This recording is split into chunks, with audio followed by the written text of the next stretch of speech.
Hello everyone, welcome back to If Oak Trees Could Talk video blog part 3.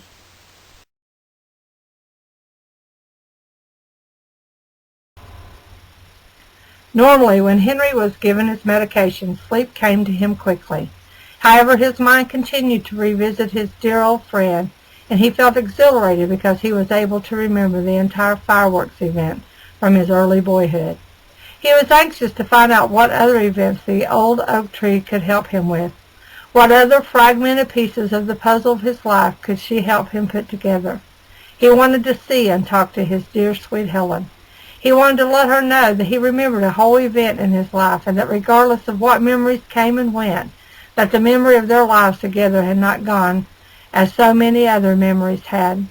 Henry knew that Helen had been hurt by his memory loss, maybe more than he had been, but he was determined that he would regain it back. He and Helen would go home where they belonged.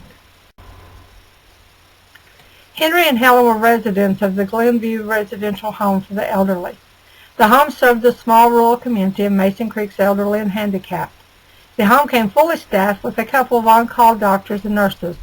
Helen actually came to live here about 6 months before Henry came. She had fallen and broken her hip, which was tragic enough because of her age, but as she had to undergo surgery to repair it, Helen then had a mild stroke. The stroke left her partially paralyzed on her left side. She could walk with a walker and was left with a slight slur to her speech. What was ironic was that Helen's mind was still quick as a whip. Henry, on the other hand, came to live at Glenview because, frankly, he could not live without Helen by his side.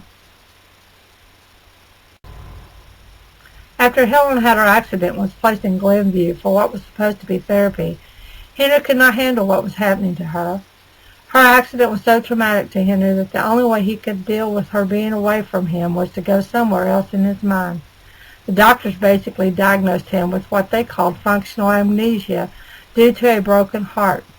They told Helen and Amelia that when Henry was ready to come back to them that he could. However, once both Helen and Henry were placed in Glenview, Henry seemed to go further away. As Henry thought about his boyhood and the event of the fireworks, he was anxious to share his memories with Helen. So he pulled his legs over to the side of his bed and searched for his bed slippers with his feet. He was going to visit the love of his life, regardless of who liked it or who disliked it. Henry never understood why they would not let him and Helen live in the same room together. He viewed it as a conspiracy to keep them apart. He was not going to just lie in bed all the time and put up with it. Helen felt the same way as Henry did. She felt that if they were together, they both would get well and get out of Glenview residential home for the elderly. Both Helen and Henry felt as though they'd aged more in the past 6 months than they had in their whole lives. Both of them were determined to leave Glenview together, and as soon as possible. It was as though Helen had read Henry's mind somehow, for when Henry had made it from his room into the hallway, there stood his sweet Helen to meet him. They quickly darted back into Henry's room before they were busted by one of the nurses. Henry helped Helen across the room with her walker. She then climbed into his bed. He gently lay beside her and wrapped his arms around her in a tight embrace. He never wanted to let her leave his side. Henry softly whispered a promise to her while he pulled her even closer. "We will be whole again, and when we are, we will have the life we had before Glenview."